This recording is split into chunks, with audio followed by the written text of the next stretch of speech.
Tak nám končí ďalší rok. A ja teda pokračujem v tradícii, ktorú som zatiaľ spravil jedenkrát, toto je druhýkrát, zhodnotenia tohto roku. A rok 2025 bol pre mňa rokom na neustálych cestách.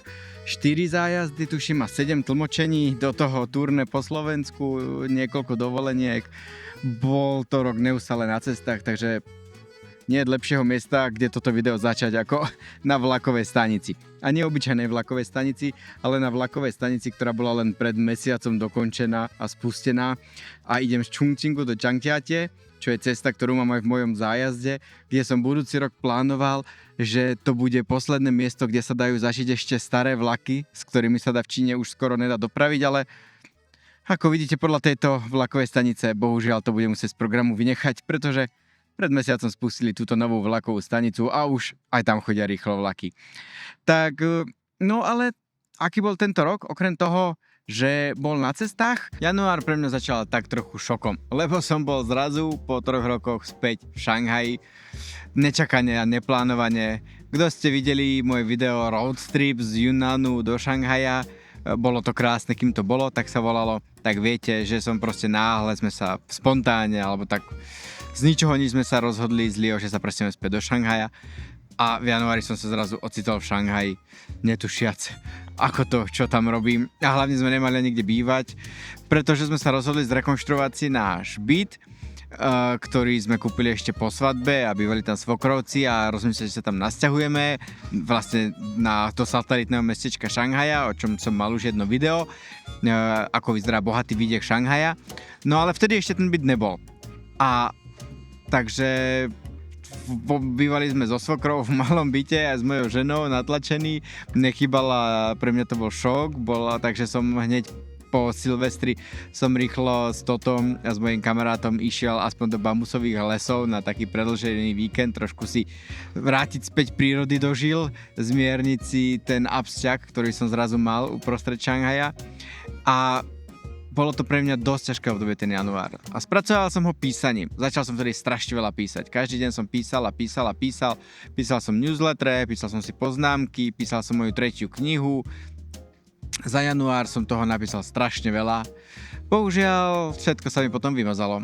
Takže všetko, čo som napísal, tie newslettery ostali, ale všetko ostatné, čo som napísal knihu a to som mu fakt už rozpísal v januári, o to som prišiel. Ale možno to bolo aj dobré, lebo akorát tu na dievčiny idú okolo mňa, vyzdobené, fotografujú sa tu.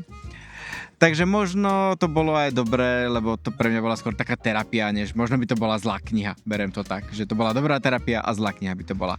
Takže sa chystám napísať odznova. No a v januári som sa musel teda nejak si dať dokopy veci, priority, že čo vlastne budem teda robiť ďalej. Bol som na križovatke, cítil som sa a potreboval som niekam vstúpiť a tak som sa rozhodol, že vyskúšam sa vrátiť k zájazdom, aj keď v januári som si fakt nebol istý, či to chcem alebo nechcem, či sa to dá ešte a či sa to oplatí a tak ďalej, ale niektoré veci k tomu nasmerovali, že by som to skúsiť mal. Jedna bola to, že sa zrušili víza do Číny a druhá, že sa ma na to už dlhodobo pýtali a tak som spravil last minute cestu marcovú, som vypísal v januári a dal som ju von a dal som si taký ultimátum, že keď sa naplní a budú spadne úspešne, tak sa k tým zájazdom vrátim. Február bol pre mňa taký voľnejší mesiac, pravdepodobne jediný v celom roku.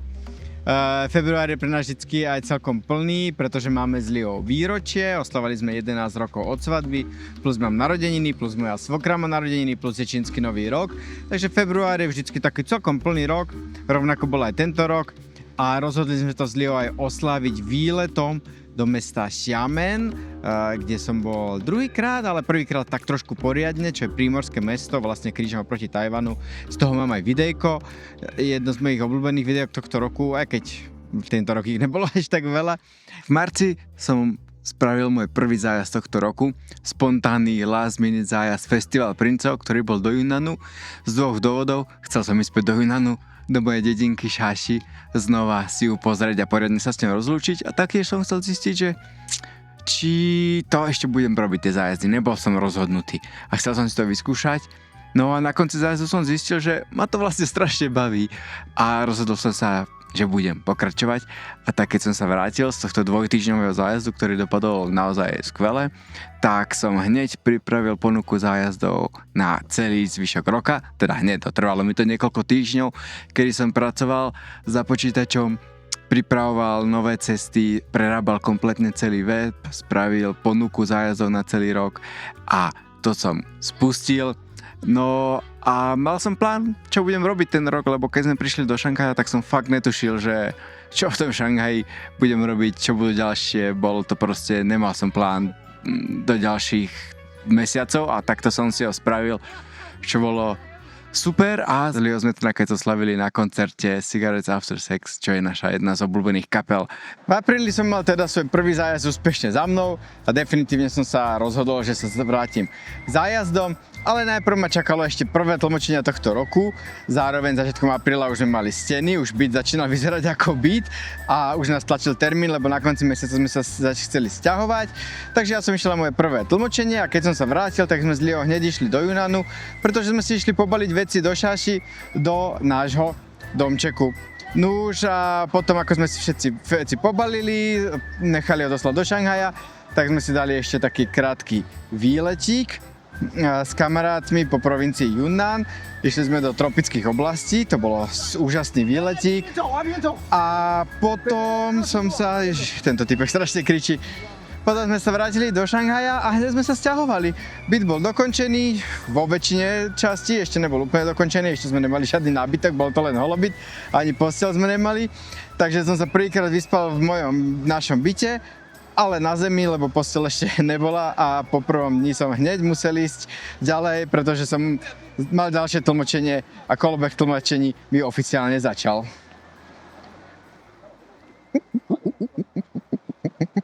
Maj bol pre mňa mega pracovný. Mal som až 4 tlmočenia, dokopy asi 3 týždne som tlmočil. 2-krát na cestách, raz na nejakej výstave a tých pár dní, čo som bol doma, tak som prvýkrát spal vo svojej vlastnej posteli v novom byte.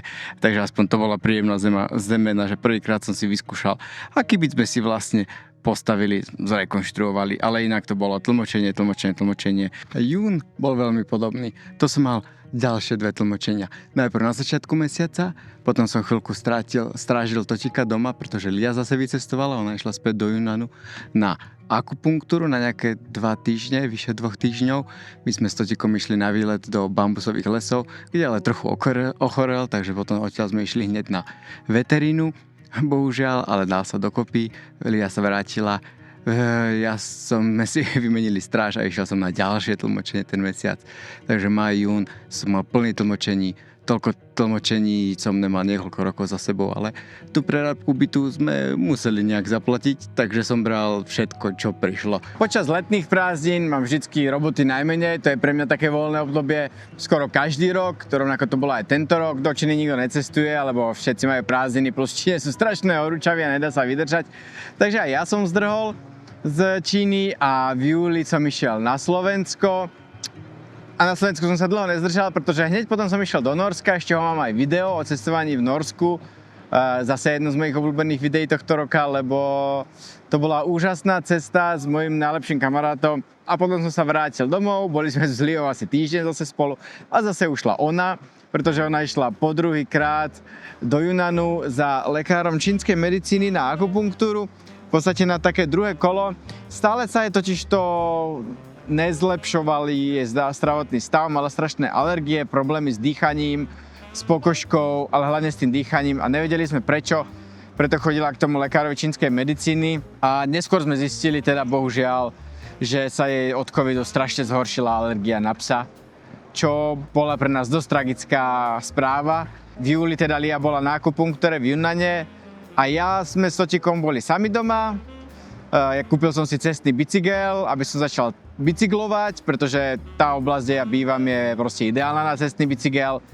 A tak som začal veľa objavovať to miesto, kde bývam. A toto bol vlastne prvý mesiac, august, už sme v auguste, kedy som vlastne mal konečne dlhšie obdobie doma v našom novom bývaní a mohol som konečne zistiť, kde to vlastne bývam, lebo ja som to vtedy furt bol len na cestách. Ešte sme si odbehli s Totikom raz do bambusových lesov, ale aj jemu sa zhoršoval zdravotný stav, podobne ako Liuške. tak aj jemu sa zhoršoval zdravotný stav späť v meste, ak sme boli, ten odchod z dediny mu neprospel, takže sme museli ísť zase k veterinárovi a mal zdravotné problémy, takže to tak blbo skončilo. V septembri som sa vrátil sem nahoru Nebeskej brány, pretože som obnovil znova môj zájazd prechádzky čínskymi rozprávkami, ktorý mal 5-ročnú pauzu kvôli pandémii. Nuž a v marci to bola Junnánska cesta, až v septembri som sa vrátil sem. Bolo to zážitok vrátiť sa na všetky tieto miesta, kde som proste toľké roky nebol. Veľmi sa zmenili, niektoré k lepšiemu, niektorému horšiemu, preto aj ten zájazd som musel trošku upraviť. A teraz som tu tento rok druhýkrát, to je počas tejto decembrovej cesty. A budúci rok sa sem vrátim ešte 4-krát, kedy budem znova organizovať tento zájazd. No a okrem zájazdu prechádzky v septembri som ešte mal ďalšie tlmočenie, to bolo tuším, že 6. tlmočenie. Doma som bol asi týždeň a plus som sa pripravoval na oktobrový zájazd a novembrové prednáškové turné. Líne zdravotné problémy sa po akupunktúre v Junnane veľmi výrazne zlepšili. Vracala sa v septembri do Šanghaja v podstate bez problémov a ja som išiel na zájazd prechádzky čínskymi rozprávkami prvýkrát, čo som oživil po 5 rokoch či koľko. Lenže ako bola ona sama doma s Totom, tak sa jej to všetko zase vrátilo. Takže sme sa teda upevnili v tom, že to je naozaj alergia na psa. A keď som sa teda v októbri vrátil do Šanghaja alebo domov, tak sme sa definitívne rozhodli, že Totika musíme to nejak riešiť. Mali sme rôzne riešenia, ale vychádzalo nám najlepšie proste, že presťahovať Totika na Slovensko, k mojej mame, na dedinu, pretože ako som hovoril aj Totikovi, mesto neprospievalo, návrat z dediny do mesta mu doškodil, strašne začal mať zdravotné problémy späť proste v meste. No ale mne hneď začal zájazd, takže Liviška musela byť znova sama s Totikom v čase, keď už tie alergie mala zase dosť intenzívne späť. A ja som mal tibetský road trip, zájazd, ktorý dobrodružný, so stanovačkami, s túrami, ktorý som chystal roky, 5, 6, 7 rokov som ho chcel spraviť tento zájazd a nikdy to nevyšlo, potom pandémia, všetko tak. Konečne sa podaril, dopadlo to úžasne, výborne, skvelá cesta. Rozrobil som z nej aj video a mal som na tom prednáškovom turné, takže všetci viete, ako to dopadlo. Vlastne, keď tá cesta skončila, tak som sa vrátil a musel som sa dostať svojím autom späť do Šanghaja, čo je cez 2000 km. No a po ceste som sa rozhodol, že po ceste ešte natočím jedno video. Chcel som ich viacej pôvodne, ale na to som proste nemal čas, lebo som vedel, že musím to video z road tripu zostrihať a pripraviť na prednáškové turné, takže mal som čas maximálne na jedno video. Tak som zišiel z diaľnice v Chungcingu a prešiel som si Chungcingom po starých cestách, čo bolo moje posledné video. Október bol taký pracovný, ale aspoň som bol doma, ale sme boli s Liou spolu a s Totikom spolu a boli to naše posledné týždne spolu v trojici, takto doma, pretože už v októbri, teda v novembri sme sa chystali na Slovensko aj s Totikom, s tým, že Totik už sa do Číny bohužiaľ s nami nevráti a je to pre nás veľmi smutná kapitola. Slečina vbehli do záberov, ale zasekli sa, ale to vôbec nevadí. Mešte, niven kopa. No a prišiel november. Začiatkom novembra som pokračoval so strihom videa, pretože toho bol fakt strašne veľa materiálu. V podstate som to len tak stíhal. Deň pred odletom som to vlastne poslal zvukárovi a keď som letel na Slovensko počas toho času a ubytovali sme sa aj na Slovensko, tak zvukár pripravoval zvukový dizajn toho filmu. Ale čo pre nás bolo dôležitejšie z Liou, že sme teda naložili Totika do lietadla a spolu s ním sme leteli na Slovensko. Našťastie Totik mal len 4,5 kg, takže s nami mohol ísť do podpalubia, čo bolo super. Nemuseli ísť teda akože na palubu, tak nemuseli ísť do podpalubia, mohli s nami na palubu. Celý let bol s nami, ale dal to Totik úplne v pohode. A prišli sme na Slovensko a všetci sme z toho boli strašne rozbití. A Totik zase bol na novom mieste, tento rok sa druhýkrát sťahoval, tretíkrát sa sťahoval vlastne. Plus, teda mne začalo turné s Livškou a v novembri sme začali cestovať. S tým, že v novembri boli prvé mesta, Trnava, Bratislava, Trenčín, to sme sa ešte vracali domov, aj kvôli Totikovi. Ale potom už nám začínala začiatkom decembra čas, keď sme boli stále na cestách, čo bola najväčšia skúška ohňom pre Totika. Teraz je koniec decembra, sa za chvíľku dostaneme, ale môžem zhodnotiť, že to bolo najlepšie rozhodnutie, aké sme pre ňo mohli spraviť, pretože to, jak začal strádať, späť v meste, tak tá sila sa mu teraz v priebehu 3-4 týždňov na Slovensku alebo mesiace na Slovensku úplne vrátila. Teraz tam beha po záhrade, má kondičku, chuť do jedla, je úplne tip-top, strašne mu to pomohlo, takže som rád. Bolo to ťažké rozhodnutie, veľmi ťažké rozhodnutie, ale som rád, že sme ho spravili, pretože pre ňo to bolo to najlepšie asi, čo sme mohli spraviť. V decembri mi teraz skončilo prednáškové turné. To bolo úžasné, to bol naozaj zážitok, hodnotíme to proste s Liuškou skvele a určite to budeme robiť pravidelne. Možno raz za rok, možno raz za 2 roky, uvidíme ako to vyjde. No už a potom som sa rýchlo ponáhľal späť do Číny, pretože mi začínala táto cesta, na ktorej akorát som. Vianočné a novoročné prechádzky čínskymi rozprávkami. A dneska je 29. decembra, dotáčam tu toto videjko. Zajtra ideme ďalej, Silvestra budeme mať na ryžových poliach a 3. končíme a budeme mať konečne 2 mesiace oddychu, lebo tento rok bol naozaj transformačný rok pre mňa. Hovorím, keď som prišiel v januári do Šanghaja, tak som ešte ani nevedel, či budem robiť zájazdy, čo budem robiť, či budem sa vrátiť k tlmočeniu, k zájazdom, alebo... A ešte v decembri sa udiala jedna veľmi dôležitá vec a to, že sme s mojou mamou nahrali prvý diel podcastu, ktorý budeme mať spolu. Moja mama mala podcast Archivárky na cestách, ktorý natáčala s kolegyňou Miriam, ale bohužiaľ tá potrebuje teraz trošku pauzičku, lebo pracovne bola príliš vyťažená, chce si trošku oddychnúť. A tak sme sa rozhodli, že to s mamou skúsime spolu. Miriam sa bude samozrejme vrácať, ale veľa dielov bude tak, že mama mi bude rozprávať zaujímavosti z stredovekej Európy. A ja budem hľadať paralely v Ázii a v Číne, pretože tých je strašne veľa. Prvý diel vychádza už o pár dní, takže bežte pozrieť archivárky na teda archivárky.sk alebo na Spotify si nájdete archivárky na cestách. Na to sa veľmi teším, že budem mať s mamou takýto projekt. To je jedna z vecí, na ktorú sa asi najviac teším v budúcom roku. 2025, ak by som to mal k niečomu prirovnať, prišlo mi to, keď človek padá vodopádom na lodičke a dopadá do tej rozbúrenej rieky a to bol pre mňa rok 2025 a teraz na koncom tohto roku sa konečne vynáram z tých perej, čo boli za tým vodopádom a 2026 moja úloha je stabilizovať tú lodičku.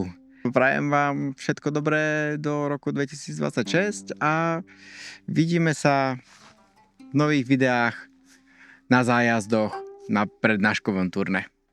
Čaute.